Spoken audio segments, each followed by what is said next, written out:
જય Shri Krishna. Good morning. કેમ છો બધા? મજામાં? તમે મજામાં જ છો? અમે પણ મજામાં. મારો પરિવાર, સગા સંબંધી બધા જ મજામાં છે. અમે સ્વસ્થ છીએ, મસ્ત છીએ અને વ્યસ્ત છીએ. ચાલો નવા દિવસની શરૂઆત કરતાની સાથે જ કહી દઈએ કે આજે જો આજનો નાસ્તો મારા હસબન્ડ તરફથી છે ભાઈ. અને આજે રૂટિન તો બધું બાકી જ છે. હજી દીવાબત્તી, વોકિંગ બધું થઈ ગયું મારું. સવારમાં એક્સરસાઇઝ જે કાંઈ કરતી હોય આજે કન્ટેન્ટમાં નથી લીધું, પણ મસ્ત એવું પોઝિટિવ વાતાવરણની અંદર દીવાબત્તી મસ્ત એવા કરી અને જો નવરી થઈ ગઈ હવે. અને અત્યારે વાગી ગયા છે લગભગ 7:15 વાગ્યા. અને આજે ભૂખ લાગી હતી એટલે મારા હસબન્ડના તરફથી આજે નાસ્તો છે. જો ચાલો મળી લે, આવી જાઓ નાસ્તો કરવા સવારમાં. ગુડ મોર્નિંગ બધાને. સરસ મજાનો નાસ્તો, ભાખરી અને ચા. આવી જાઓ નાસ્તો કરવા. મસ્ત એવા દીવાબત્તી પણ થઈ ગયા, માતાજીને મળી લઈએ. જો મસ્ત દીવાબત્તી પણ થઈ ગયા, સરસ મજાના પોઝિટિવ થઈ ગયું ઘર આખું. ચાલો જય શ્રી કૃષ્ણ. જય શ્રી કૃષ્ણ. ચાલો નવા દિવસની શરૂઆત કરીએ. ત્યાર પહેલાં જ માતાજીનું મંદિર સાફ કરી નાખીએ, હે ને. ઘર કેટલું આપણે સાફ સુથરું રાખીએ છીએ, એટલે માતાજીનું મંદિર આજે તો મને એમ જ થઈ ગયું કે થોડું એમ પહેલાં આખું કાઢીને ગઈકાલ કર્યું હતું, પણ એ શૂટિંગમાં નથી લીધું. પણ આજે થોડું કે ઉપર આપણે એમ માનીએ કે સહેજ વ્હાઈટ કપડું મસ્ત સાફ સુથરું ધોયેલું હોય ને, એ સુતરાવ કપડું ફેરવી નાખીએ. કારણ કે રજ હોય ને ઝીણી ડેઈલી હું આ કરતી જ હોઉં છું, પણ આજે એમ થયું કે ચાલો શૂટિંગ પણ કરી જ લઈએ, બરાબર ને. ચાલો આ વાસણ પણ ધોઈ નાખીએ. શેનાથી ધોઈએ એ જોજો તમે આગળ. પિત્તાંબરીનું પણ કાંઈ ના આવે એવા સરસ ચોખ્ખા થઈ જાય. અને મસ્ત એવું મેં તમને આગળ જ બતાવ્યું કે આપણે લીંબુ સેજ ડાઘવાળા થઈ ગયા હોય ને, એને એકદમ ક્રશ કરી અને એમાં લિક્વિડ ભેળવી દેવાનું. લિક્વિડ અને સોડા અને થોડું મીઠું, પાપડ ખાર હોય ને એ, અને થોડું મીઠું, એટલે મસ્ત એવું આ પિત્તળના વાસણ અથવા તો ત્રાંબાના વાસણ એકદમ સરસ થઈ જાય. ખાલી સેજ ઘસશો ને તો પણ મસ્ત એવા ચોખ્ખા થઈ જાય. જો થઈ ગયા ને ચોખ્ખા મસ્ત એવા, એ સરસ મજાના થઈ જાય. ચાલો આ અત્યારે વાગી ગયા હતા આ સમયે 6:30 થઈ ગયા હતા. તો રૂટિન જોઈ લઈએ શું છે. માતાજીને દીવાબત્તી પણ ચાલો કરી જ લઈએ. થોડું ત્યાર પહેલાં કચરો પણ સાવણી પણ ફેરવવી જ જોઈએ. ઘરની અંદર જ્યારે માતાજીને દીવાબત્તી કરીએ ને ત્યારે વહેલા સવારમાં સાવણી ફેરવી દેવાની એકદમ સરસ. પોતું પણ મારી દેવાય ટાઈમ હોય તો. ચાલો જોઈએ માતાજીને દીવાબત્તી.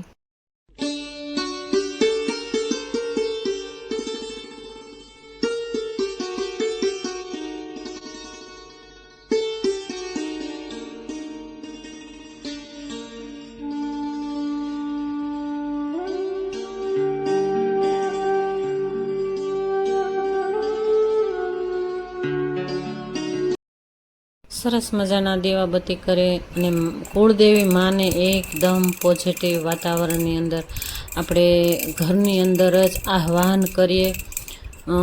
આમ તો બ્રહ્મ મુહૂર્તે મેં પ્રભુ પિતાને આહ્વાન કરી જ લીધું હોય, પણ ત્યારબાદ આપણે માતાજી કુળદેવી હોય ને એના પણ આહ્વાન કરી લઈએ. ચાલો થોડું આમ તડકો લાગ્યો, મને એમ થયું કે સહેજ સૂર્યનારાયણ દર્શન દેવા લાગ્યા છે, તો ચાલો આપણે જળ ચડાવી આવીએ અને સૂર્ય નમસ્કાર પણ કરી જ લઈએ. અને થોડું વોકિંગ પણ કરી લઈએ. આ સમયે મેં નાહી ધોઈને ફ્રેશ થઈ ગઈ હતી અને દીવાબત્તી પણ મસ્ત એવા થઈ ગયા હતા. અને વોકિંગ કરવા તો હું આજે બહાર નથી ગઈ. આજે મારી અગાસી ઉપર જ હું વોકિંગ એમ કે થોડુંક જ કર્યું. બાકી ઘરની અંદર કસરત જ એવી રીતે કરી હોય કે વોકિંગ પણ ઓછું લાગે. અને આજે મને એમ થઈ ગયું કે તડકો લેવો જોઈએ ક્યારેક, તો થોડું વોકિંગ થઈ જાય. અને રીંગણી છે ત્યાં રોજની જેમ એને પાણી આપી દીધું અને ખરાબ પાન થઈ ગયા હોય એ પણ કાઢી નાખ્યું. અને ચાલો આજે તો મારા હસબન્ડે ખૂબ મારી મદદ કરી હતી. હા, એટલે આજે આ સમયે તો હું આવીને ત્યાર પહેલાં તો અગાસી પણ એમણે વાળી જ નાખી. ચાલો નાસ્તામાં શું છે જોઈએ. મસ્ત ભાખરી બનાવી, ચા બનાવી, સરસ મજાની ભાખરી અને ચા, પણ પાછી થબાથબી બહુ હોય. ચલો ચા ને ભાખરી ને ચા નાસ્તો કરવામાં. ચાલો બધાને બોલાવે છે, નાસ્તો કરી જાઓ બધા એમ કે. જો સરસ મજાનું અહીંયા ટેબલ ઉપર ગોઠવી પણ દીધું. ઘી લગાડીને હમણાં નાસ્તો કરી લઈએ. ચાલો ચા ભાખરીનો નાસ્તો થઈ ગયો અને આવી ગયા ફળિયામાં. ફળિયામાં જ્યાં હું જોઉં ત્યાં મારા હસબન્ડ બધું તોડી ફાડીને બેઠા. એટલે હું એને પૂછું છું કે આ શું કામ તોડી નાખ્યું, આ મોગરો મસ્ત હતો. એટલે કે એને ડાળ ઉપરના ડોકા કાપી નાખો ને એટલે એકદમ ઘટાદાર થાય. જો આ તમને હું ઘણી વાર કહેતી હોઉં ને કે મારે ફૂલ ગુલાબના ઝીણા ઝીણા આવે છે, એટલે એનું કારણ જ મારા હસબન્ડને બધી જ ખબર પડે કે આનું કારણ આ કે આને કટિંગ કરવું પડે. એટલે અમુક સમય આવે ને ત્યારે જ કટિંગ એનું થાય એમ મને એ સમજાવે છે કે આ ધૂળ રહીને ધૂળને પણ તપાવવી પડે અને એને ખાતર પણ એનું બનાવવું પડે, બધું મિક્સ કરી અને ખાતર બનાવવું પડે. જો એણે ખાતર પણ બનાવી અને બીજા કુંડામાં નાખશે અને ત્યાં સુધીમાં આ બધું લઈ લેશે. જો આજે તો મારા હસબન્ડ બધું જ કામ કરાવે છે. હું તો સવારની જોઉં છું, મને ખ્યાલ નહોતો. ત્યાર પહેલાં તો એણે ભાખરીને ચા પણ બનાવી દીધા. ચા ભાખરી બનાવી દીધી અને મને કે તું ચાલ નાસ્તો કરવા. હું તો વિચારું જ છું કે ચાલો નાસ્તામાં શું બનાવી દઉં. ત્યાં તો એમણે ભાખરીને ચા બનાવી જ નાખ્યા. જો અમારા હસબન્ડ પહેલેથી જ અભ્યાસ કરતા ને ત્યારે 8મું ભણતા ને જ્યારે ત્યારના રસોઈ અને આ બધી પ્રવૃત્તિમય રહેતા હોય છે. અને નોકરી પણ એવી જ હતી કે પ્રવૃત્તિમય, એટલે રિટાયર્ડ પણ થાય એટલે પછી આ બધું જ એને જ સંભાળવાનું હોય. એટલે મારી મદદ ક્યારેક કરતા હોય. અને આજે તો ક્યારેકને બદલે આજે તો ઘણી એવી મદદ કરી કે અગાસી ઉપર પણ વાળી આવ્યા અને નીચે પણ હું ફળિયું પણ વાળી નાખ્યું, બહારથી બધો કચરો લઈ લીધો. ઘણી એવી મદદ કરી. મને તો ખ્યાલ નહોતો. એણે નાસ્તોય પણ બનાવીને તૈયાર રાખ્યો કે હાલ જ એણે એટલા પ્રેમથી બનાવ્યું હતું. એટલે મેં પણ ચા નાસ્તો કરી જ લીધો, ભાખરી અને ચા. જો હું ઘણીવાર કહેતી હોઉં કે હું નાસ્તો નથી કરતી, પણ છતાં પણ મને ક્યારેક ભૂખ તો લાગે જ, તો ભૂખ લાગી પણ તો થોડુંક એમ થયું હતું 5 દાણા બદામના ખાઈશ ને એટલે મને વાંધો નહીં આવે.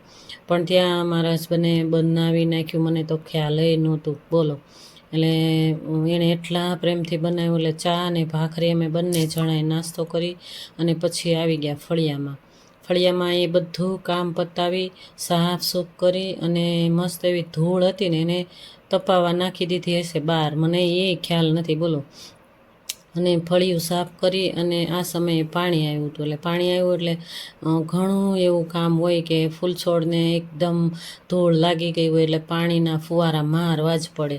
એટલે રોજે 1 રાત્રે કે 3 દિવસે પાણી અમારે આવે એટલે ફૂલ પાણી આવે. એટલે મસ્ત પાણી તે એટલું આવે ને કે બપોર સુધી પાણી રહે. તો ટાંકા ભરી લીધા, ટાંકા છલકાવી દીધા અને ફળિયા પણ જો ધોઈ નાખ્યા. પછી મને આ સમયે એવો જ વિચાર આવ્યો કે હું ગલેરી બધી પાછળની બધી છે ને એ ધોઈ નાખું. તમારા હસબન્ડ કહે કે એ સમયમાં એ કામ કરતા હતા ને હું વહી ગઈ હમણાં ગેલેરી ધોવા. પાછળ ફરતા બાલ્કની છે મારે, બાલ્કની નહીં પણ જગ્યા એટલી રાખી જ છે અમે કે જેથી કરીને આપણે હવા ઉજાસ પણ સરસ રહી અને એકદમ આમ એમ કે ખુલ્લું વાતાવરણ લાગે. એટલે ફરતા જગ્યા રાખી. આ પાછળનું ભાગ છે અમારા મકાનની પાછળનું ભાગ. અને આ મકાન અમે પ્લોટ લઈને જ બનાવ્યા છે. એટલે અમને જેવું ગમ્યું ને એવું બનાવ્યા છે.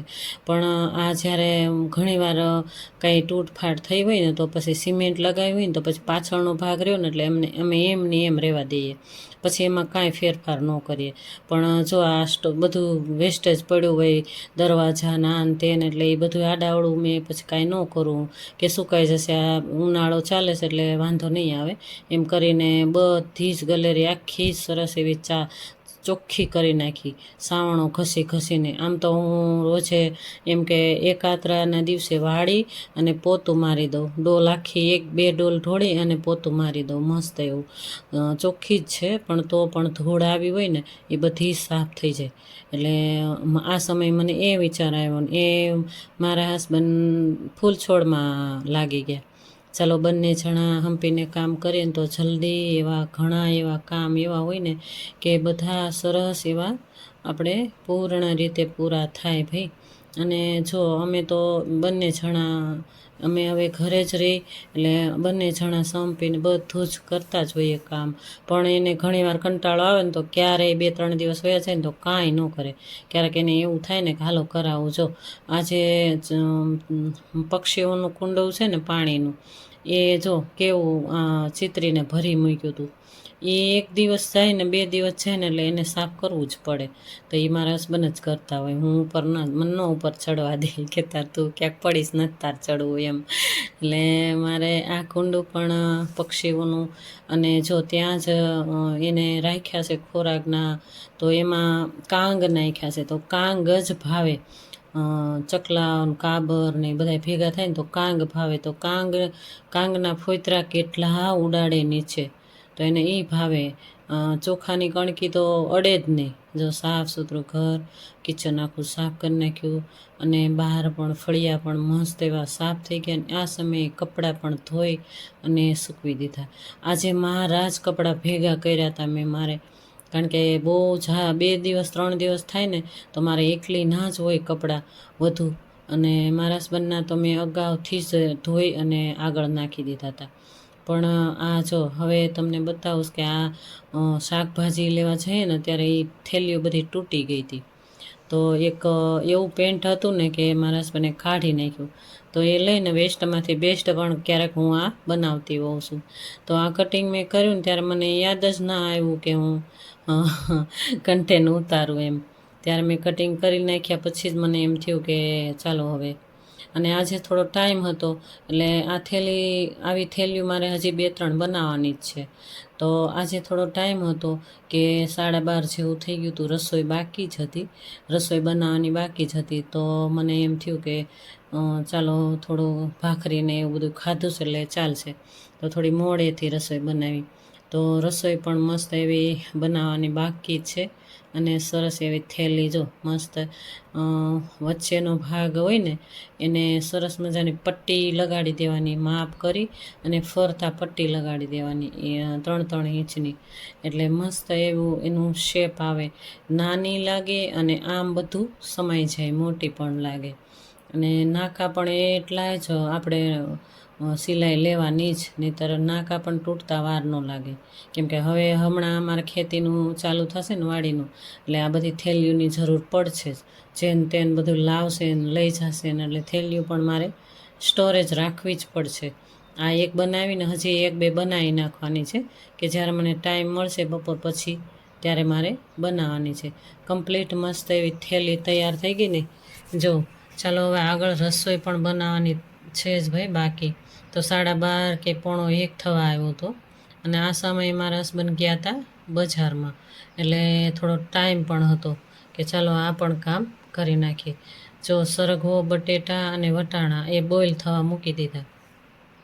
જો મેં આ પૂરેપૂરું નથી લીધું એનું કારણ પણ હું તમને કહી દઉં કે આ બધું જ એકસાથે હું લઉં ને તો તમને તો ખબર જ છે કે લાંબુ થઈ જાય, વિડીયોઝ લાંબો થઈ જાય, ઘણો એવો લાંબો થઈ જાય. એટલે તમને ઘણાને એમ થઈ જાય કે કંટાળો પણ આવે. એટલે થોડું શોર્ટમાં હું તમને રસોઈ જ બતાવી દઉં છું. જો રસોઈમાં લોડ બાંધ્યું એટલા માટે કે મારા હસબન્ડને આજે ખેતર જવું છે ભાઈ અમારી વાડીએ, એટલે એના માટે રોટલી બનાવો. અત્યારે જ કે બનાવી દે મને રોટલી, એટલે ટિફિન લઈ જવાનું છે. જો 2 બાજરીના રોટલા અત્યારે બપોરે જમવા માટે, અને આ જો સરગવો બટેટાનું શાક, અને વટાણા, એક રીંગણું નીકળ્યું હતું મારી રીંગણીમાંથી, તો એ પણ નાખી દીધું. તો મિક્સ સબ્જી થઈ ગઈ. અને રોટલી મસ્ત એવી અને રોટલા તૈયાર. જો રોટલી પણ એમને 6-7 લઈ જવાની હતી તો એ પણ બનાવી દીધી. થાળી તૈયાર થઈ ગઈ. આવી જાઓ બધા મારા યુટ્યુબ ફેમિલી જમવા. ચાલો બધા જ જમી લઈ સાથે બેસીને. બધાને હું બોલાવું છું, કારણ કે મસ્ત મસ્ત તમે કમેન્ટ પણ કરતા રહેજો. ચલો, આ ગઈ કાલનું છે કન્ટેન્ટ. ગઈ બપોર પછી, કાલ બપોર પછી 5 વાગ્યા પછી હું ને મારા નણંદ ચાલવા જતા હોય, 2-3 કિલોમીટર 4 કિલોમીટર જેટલું ચલાય એટલું. તો વોકિંગ માટે જતા હોઈએ એટલે આ સમયે સનસેટ તમને બતાવું. અને પક્ષીઓ એટલા સરસ ઝુંડ મને જોવા મળ્યા, એટલે મેં લઈ જ લીધું કન્ટેન્ટ. જો સરસ મજાના પક્ષીઓ કેટલા સરસ મજાના ઉડતા હતા. અને આ સમયે મારા નણંદ લઈ આવ્યા હતા પક્ષીઓને ચણ નાખવા. તો મને કે ભાભી હાલો આપણે બંને થઈને ચણ નાખી દઈએ. તો એમણે પહેલાં મેં કીધું તમે લાવ્યા છો એટલે તમે નાખી દો, હું કાલથી નાખીશ, હું લઈ આવીશ. તો મને પણ એણે એમ કે તમે પણ નાખો જ, વાંધો નહીં. તો અમે બંને જણાએ થઈને કબૂતર ત્યાં આગળ બહુ જ આવે છે, અને પક્ષીઓની ચણ પણ લેતા આવ્યા હતા, કણકી લેતા આવ્યા હતા. જે કણકી નીકળે ને ઘઉંના ચાળણ, એ લેતા આવ્યા હતા. તો એ અહીંયા આગળ છે ને, જ્યારે અમે આવીએ ને ત્યારે ઝુંડ બેઠું હોય કબૂતરનું, એટલે ત્યાં અમે નાખી દીધી ચણ. અને અત્યારે હું તમને બતાવી રહીશ ને, એ આ બપોર પછી જો જમ્યા પછીનું. અત્યારે વાગી ગયા હતા 3:15. બધું કમ્પ્લીટ કામ થઈ ગયું અને જમી પણ લીધું. સરસ મજાનું કિચન સાફ કર્યું, વાસણ ધોઈ, અને હવે કપડાં હું તમને કહેતી હતી ને, મારા જ છે આ બધા, મારા જ છે કપડાં. મારા હસબન્ડના તો મેં પહેલાં જ વાળીને મૂકી દીધા. અને અત્યારે થોડો વિચાર એવો આવ્યો, ચાલો હવે થોડું કન્ટેન્ટ લઈ લઈએ ભાઈ. ચાલો, આવો રહ્યો મારો આજનો દિવસ. તમને કેવો લાગ્યો? જો તમને ગમ્યો હોય મારો આજનો દિવસ કે મારો આજનો વ્લોગ, તો તમે લાઈક, શેર, સબસ્ક્રાઈબ કરજો. અને નવા હોય તો એક સબસ્ક્રાઈબ કરીને જ જાજો, અને મને આગળ વધારવામાં મારો સપોર્ટ કરજો. અને સરસ મજાની મને કમેન્ટ પણ કરતા રહેજો. જો કમેન્ટ પણ આવી હતી એક કે ભાઈ તમે ઊંધી આરતી લ્યો છો. હા, તમે મને કમેન્ટ કરી, તમારો ખૂબ ખૂબ ધન્યવાદ. મને ખ્યાલ આવ્યો, મને આમ તો હતું જ કે આ ઊંધું જ દેખાય છે, પણ સાઈડમાં રાખીએ ને એટલે એવું ઊંધું દેખાય. પણ હું હકીકતમાં છત્તી જ લેતી હતી. પણ આજે મેં વ્યવસ્થિત જોયું અને સરસ મજાની આરતી માતાજીની લીધી. તમે મને કમેન્ટમાં કહેજો, કહેતા જ રહેજો. અને મારા વ્લોગ તમે એટલા નીરખીને જોશો તો એના માટે તમને ખૂબ ખૂબ ધન્યવાદ અને ખૂબ ખૂબ આભાર કે તમે મારા વ્લોગ એટલા સરસ રીતે તમે જોશો, જેથી કરીને તમે મને કમેન્ટ પણ મસ્ત એવી કરી. તો તમારો ધન્યવાદ, ખૂબ ખૂબ આભાર તમારો કે મારો વ્લોગ તમે આવી રીતે જોતા રહેજો. ચાલો, બધાને મારા જય શ્રી કૃષ્ણ, રાધે રાધે.